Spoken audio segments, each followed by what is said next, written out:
তো উমার রাদিয়াল্লাহু তাআলা আনহু বললেন যে ভাই উমর, আপনি কখনো এরকম গিরিপথ, কাঁটাযুক্ত রাস্তা, কণ্ঠ কাকীর্ণময় পথ, এইরকম রাস্তা দিয়ে আপনি পথ চলেছেন? তো উমর রাদিয়াল্লাহু তাআলা আনহু বলতেছেন যে ভাই হ্যাঁ, আমি এরকম রাস্তা দিয়ে পথ চলেছি।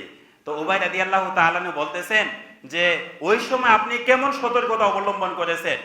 উমর রাদিয়াল্লাহু তাআলা আনহু বলতেছেন যে আমি যে আমার জামা এটা এবার এমন ভাবে গুটিয়ে নিয়েছি, একটা পা আমি উঠাইছি আর একটা কদম আমি সামনে ফেলবো, তারপরে সতর্কতা অবলম্বন করেছি, চিন্তা করেছি যে চতুর্দিকে ডান পাশে হচ্ছে কাটা, বাম পাশে হচ্ছে কাটা, কণ্ঠকাকীর্ণময় একটা রাস্তা, এই রাস্তায় যদি আমরা একটু ডান পাশে আমি চাপ দেই, কাটা এখানে যুক্ত হব, বাম পাশে যদি চাপ দেই, কাটা যুক্ত হব। কিন্তু এই রকম রাস্তায় যথেষ্ট সতর্কতা অবলম্বন করে আমি পথ চলেছি, যাতে ডান এবং বামের কোনো পাশে কাটা আমার শরীরকে বিদ্ধ করতে না পারে।